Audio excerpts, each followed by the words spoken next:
when you don't fear anything and when health is just going well, when your salary is just at an all-time high and you have enough to give away and you don't even worry that it would dent your salary or even change your life in any way.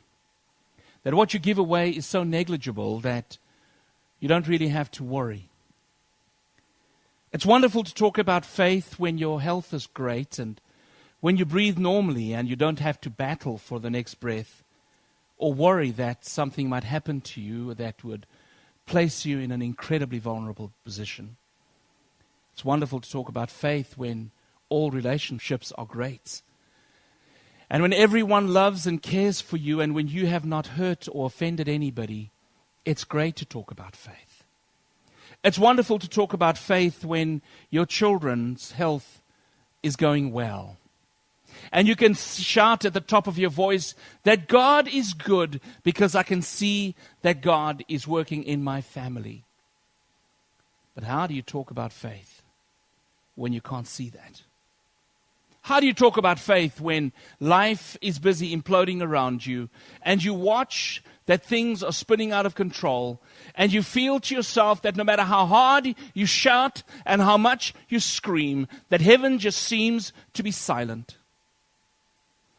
It becomes tougher to talk about faith. This morning I am delighted to announce that a wonderful family have taken in a little boy, Sia Bonga, and this week his adoption papers came through, and he's a Smith now. I love old Sia. He's such a beauty, and I remember him as a little boy in their arms, and he was just a little fella. And just watching him grow, and I want you to one day ask him to do a bit of one of his moves. I think, what is it called? Sorry, I don't know them. Dance moves. Even Smith doesn't know these things. But the picture I want to tell you is that what a wonderful thing to know. That Sia could say on the day that the paper was signed, I belong. And we can know that I am no longer a visitor in this household with the fear that tomorrow I'll be taken out of this house, but I belong and I am home today. And so he can call mom and dad and say, yes, I'm a Smith now.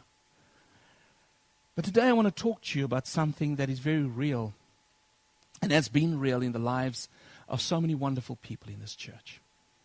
And that is the reality of worry and the reality of anxieties. I think we're living in an incredibly transient society, where literally every single day becomes guesswork as how it's going to turn out. The economy is volatile and society is at an all-time interesting level. We watch how certain folk just seems to think that spending 260 million rand is okay. And you watch how when one sees poverty, and this week was an interesting one this weekend, and I love moments like that, when you're sitting in watch a social worker's office that has no windows, and you say, something's wrong with the picture. And we spend more money on a chicken house than on folk that genuinely tries to reach into the lives of those who needs help. But when we take our mind off that stuff, and we focus on who we are, the reality becomes more real. And I want to ask you this simple few questions. How's your sleeping patterns been these last few weeks? Have you been sleeping well? Or have you been like one of these big T burgers that just all night long, and when you go to the bathroom, you find your wife still awake, or when you go to the bathroom, your husband's still awake, and you ask, have you been sleeping? And he says, no, not much.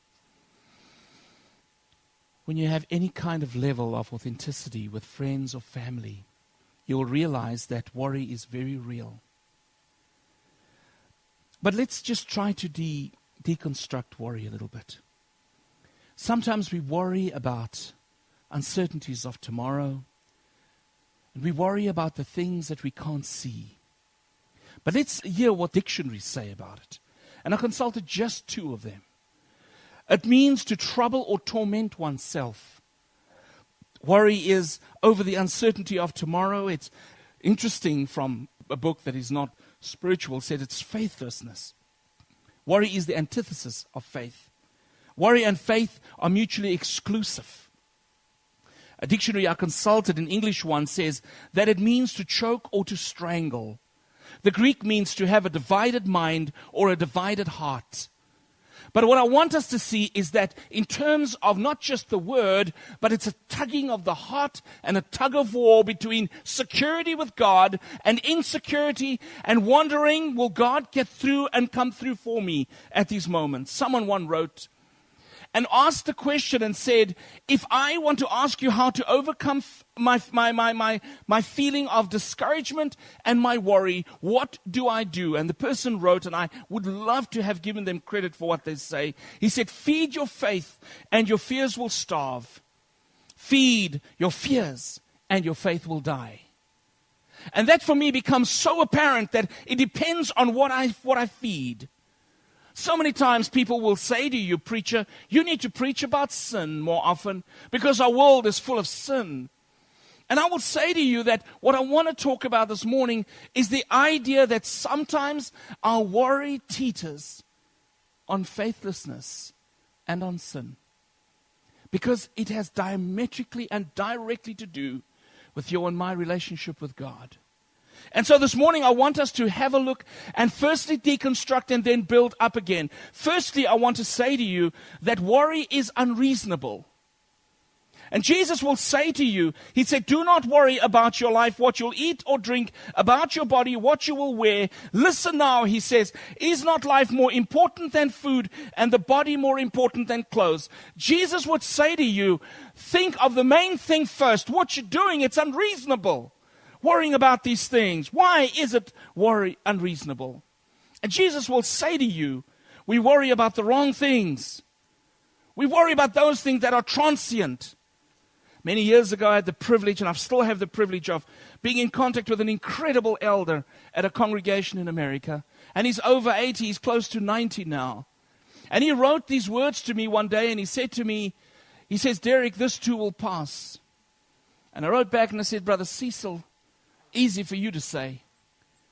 And he wrote back and he says, Dereck, I lived life and I will tell you that it's true today, it's true tomorrow, and it will be true the next day. He says, what you need to do, Dereck, is know that where you are at the moment will not be forever, it will pass. And I think so often we just don't get it. Because we see this mountain in front of us and we see it as insurpassable. And I will show you a clip next week, Sunday morning, of something that is far greater than what you can think that you could accomplish, only if you have faith that God can overcome whatever it is in your and my life. Jesus would say to you in Matthew chapter 10, verse 28. He said, you need to have a proper perspective of life. And so often, brethren, because we have an incorrect perception of who God is, and an incorrect perception of who Jesus Christ is, that we fear the wrong thing. Jesus says in Matthew chapter 10, verse 28, he says the following, don't be afraid of. In other words, don't fear those who can kill the body. Rather be afraid or fear the one who can destroy both soul and body in hell. What he's saying to you is, if you fear human beings, if you fear circumstance, don't fear these things. Fear Jesus. Fear him that keeps quiet in the face of adversity. When he could have called 10,000 angels on the cross of Christ, he rather calls on the grace of God that will come and will bless the lives of those who have sinned against him. He would say to you, if you want to fear, you fear Jesus. Having a proper perspective of who God is and who Jesus Christ is must be clear in our mind. That when you and I read the book of Colossians, when he speaks about Jesus, the book of Colossians, when Paul writes, he says, everything in creation has been created for Jesus and by Jesus and for his purpose. And so a clear view of who Jesus Christ is will make you shudder and say, I cannot fear life. When Jesus Christ says to you and I, and he says, I have overcome the world. And he says every single time when he walks into a room, do not fear. And I often wondered a bit about that. You can only fear that which you are scared of. And the disciples knew who Jesus was.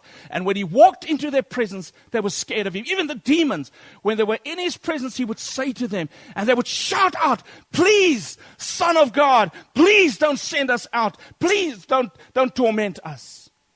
Having a clear view of who God is, where James shouts out in James chapter 2:19, he would say to you and I, he says, when you have faith in God, he says you must understand who God is. And he says that even the demons shudder because they know who he is. I sometimes wonder if we know who he is. And then we look at our problem and we say, really? Really? Second case I want to speak of is worry is unnatural.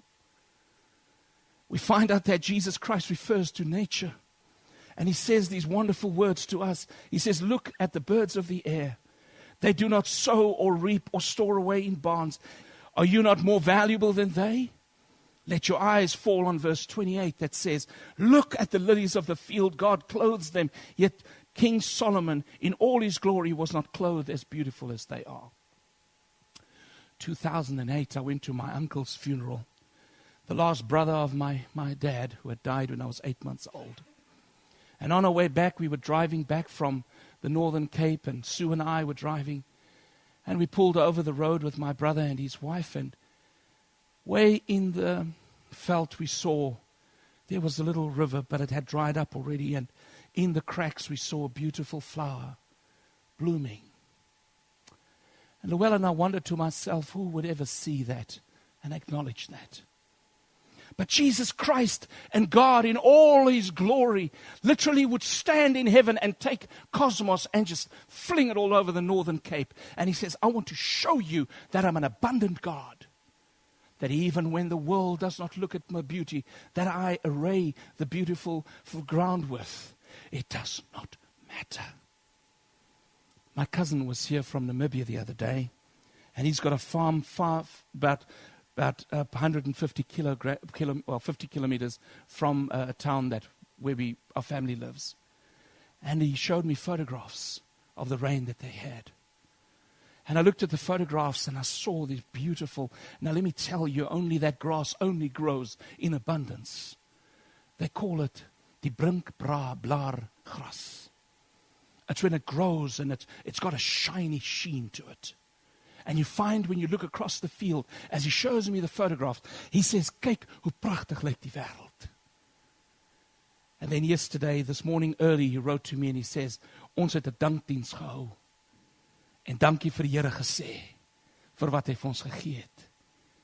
And you know what he says to me? He says, while we were praying and honoring God and thanking God, because there were about, I don't know how many farmers that came from far and wide to their farm, and they prayed and they thanked God for the goodness. He says, toe val daar 'n bytjie reën uit. Waar die Here vir ons sê, kom ek gee vir julle nog. And he says, Dereck, ek het besef wat die vrese van God is. What it is to fear God, because when God supplies, not even your hands will be able to hold it. Worry is unnatural. Worry is unnatural.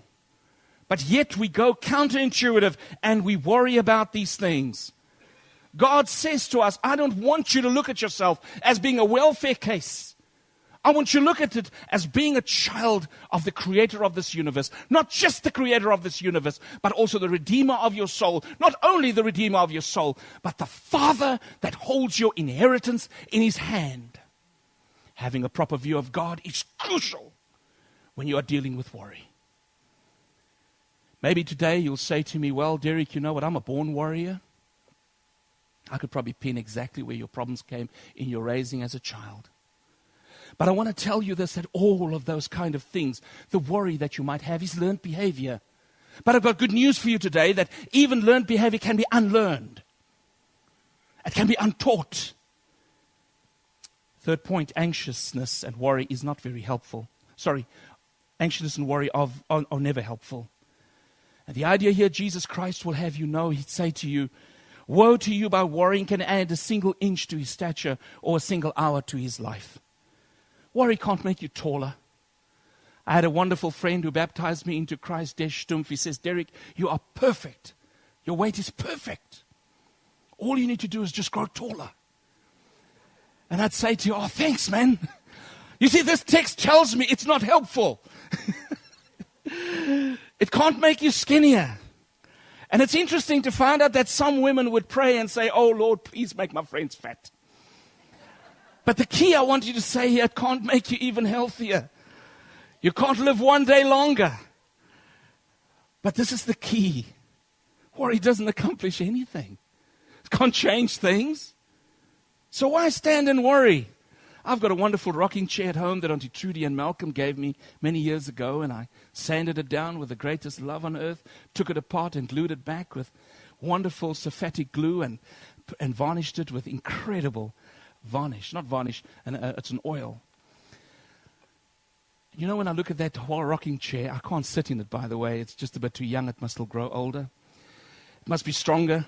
When I look at the chair, it's like that. You're sitting on a rocking chair worrying and hope that you're going to cover some distance. It ain't going to happen. It'll just be a rocking chair. Going nowhere slowly, and that's all right. And the picture I want you to see is that worry is also unhealthy. S.I. Macmillan, in a wonderful book that he wrote around about the 1800s, he wrote a book called None of These Diseases, would say then, and Brendan, these are pre-scientific and research-based stuff. He says 60 to 100% of our diseases are psychosomatic. And what it is that what we worry, what we think actually impacts on our cellular structures. And it deconstructs it, and it delaminates us, and it weakens us. You will know if you read anything like that, you will find that it is so true. It was then, it still is today. And sometimes, brethren, we're damaging emotions that we have in our hearts, like hatred, fear, anxiety, envy, resentment. And we somehow think that these things aren't going to impact us. Let it go. Let it go. Sometimes we worry about justice. We say, well, you know, Lord, I just want to remind you of what happened to me. And God's saying, really? I saved your life, and you're still shouting for justice? Really? If you wanted justice on the old law, you know you would never be able to measure up to my righteousness. And that's why I sent Jesus. Really?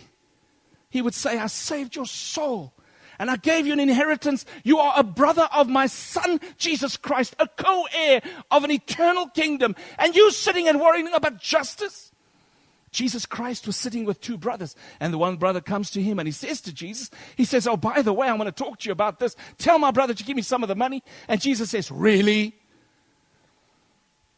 Sometimes we get so het up with justice that we forget about the grace that God has given us. And this brings us to anxiety and worry being unnecessary. I want to say to you the following, that there are some of us here today that are worrying about tomorrow. I know I'm clawing myself out of this hole as well, which I know sometimes you and I find ourselves in. But I want you to sit that journey with me, because this is real life. This is not a game that we're playing. This is not something that's imaginary. This is life, and it's spiritual life. But we'll have Jesus to claw us out of this today. Matthew chapter 6, Philippians chapter 4, when we read it together, Jesus would say to us, don't worry or be anxious about anything. And then he tells us, for God will meet all your needs according to his riches. All your needs. Can I ask you a question? Is there anything outside of all? When the Lord of glory tells you, I will meet your needs. You see, and you can add to that list and say, Lord, this is my greatest need. And God is saying to you, I can meet that.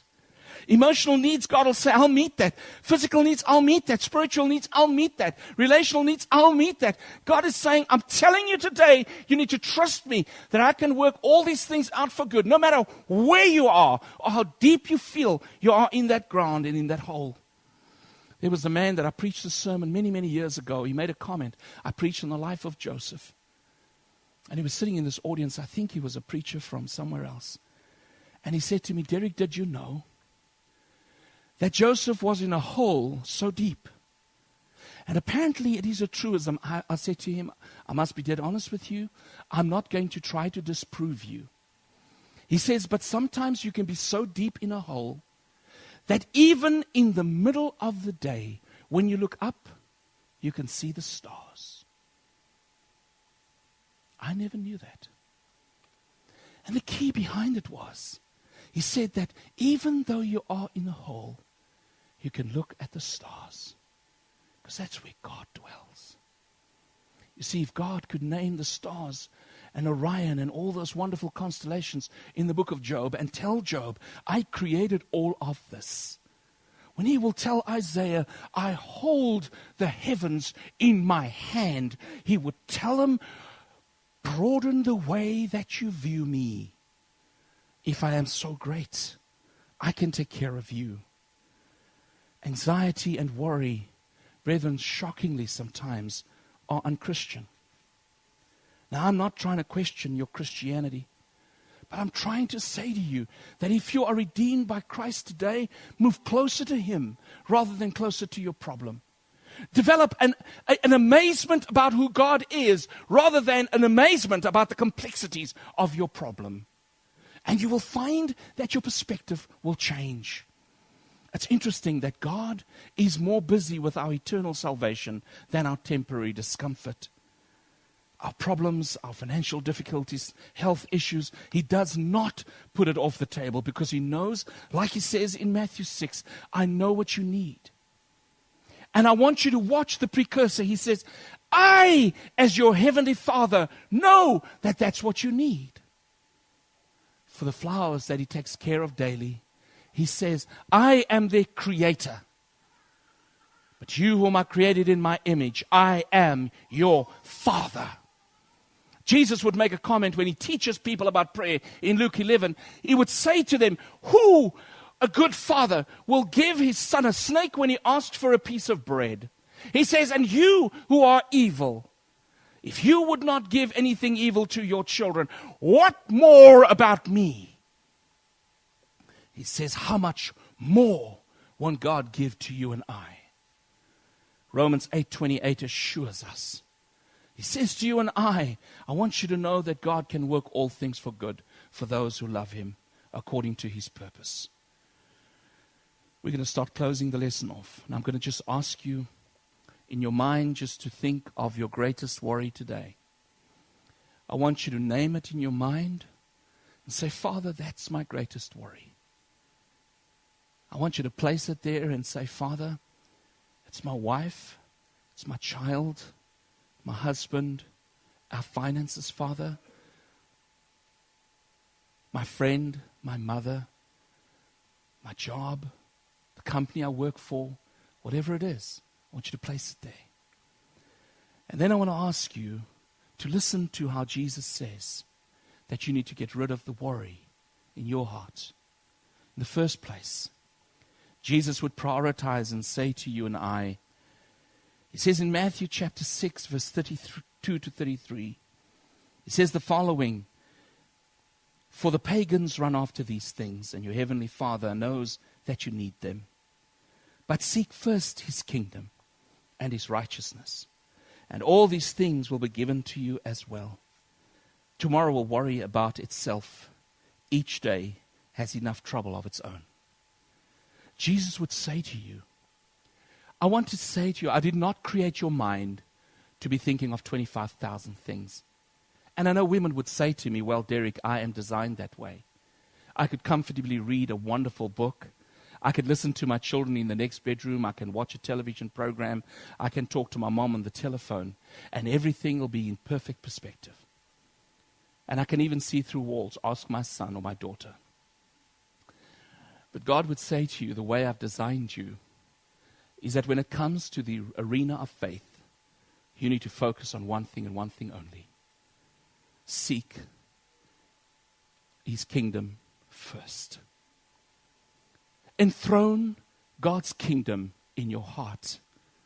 Enthrone His lordship in your heart and let Him be paramount.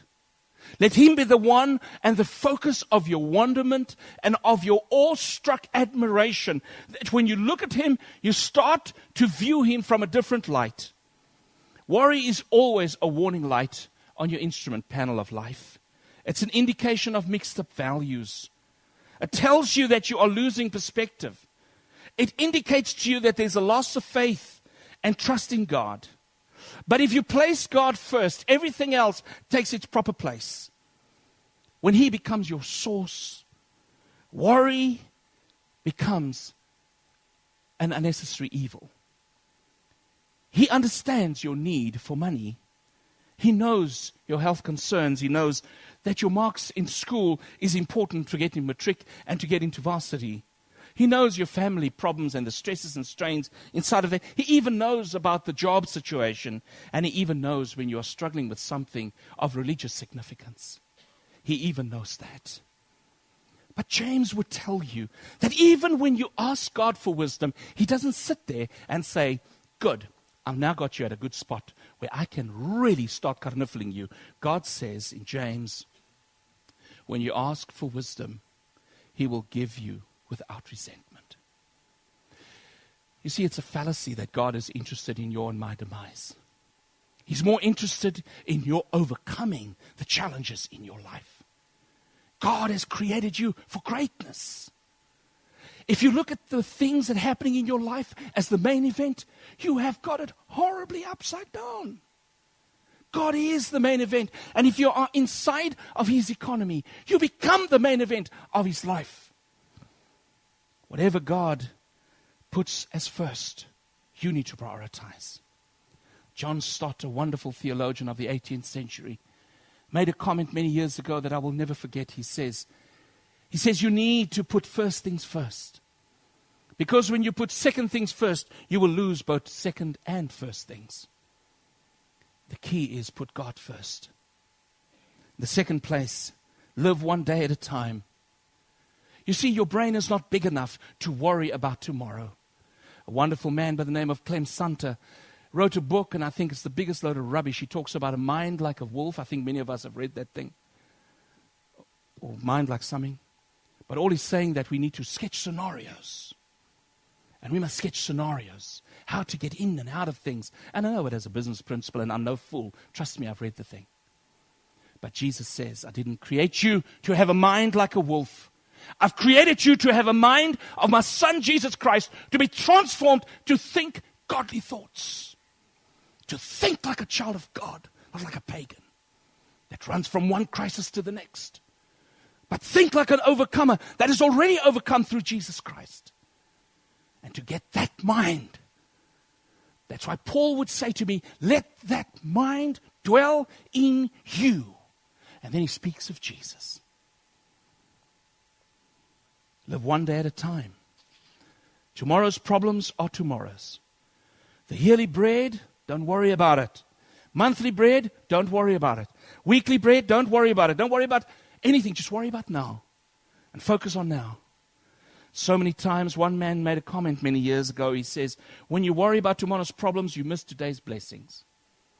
How many of us sit and worry about stuff and you ask him the question, hey, when last have you looked at your family? And he says, what do you mean? I'm too busy worrying, man. Look at your beautiful children. Look at your beautiful family. Look at what God has given you. Yeah, but I'm so busy worrying. No. You forget what God has given you. In the third place, finally, trust God for all the things that are beyond your control. Jesus Christ would speak to people in a very gentle way, and he would say to them, oh, you of little faith, in verse 30. He would say to them, you need to increase your faith.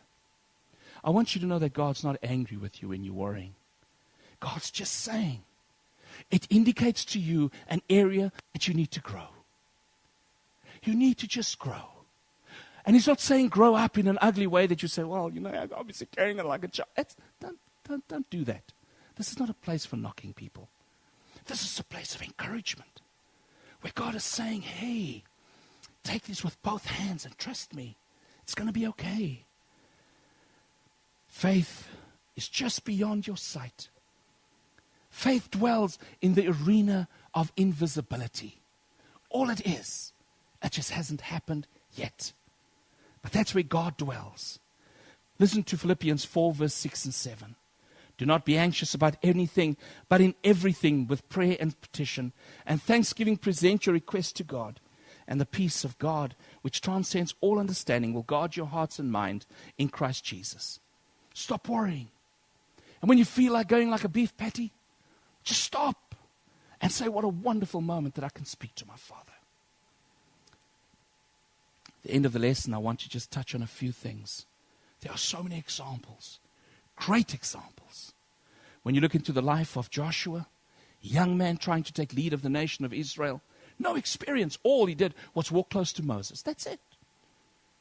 But he learned very early in Joshua chapter 5 that God is the commander of his soul. He's not the commander of God's army. God is his commander.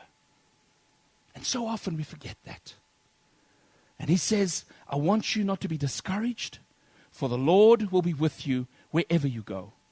2 Chronicles 20 is maybe a good one for you to study in your private time. Jehoshaphat was going to war. He was outnumbered 3-1. There was no way in this lifetime that he was going to conquer these people. But God says to Jehoshaphat, don't be afraid or discouraged. Don't worry. Don't be anxious. And listen to this. He says, the battle is not yours, but God's. So many times, brethren, we want to do things. We want to do the battle.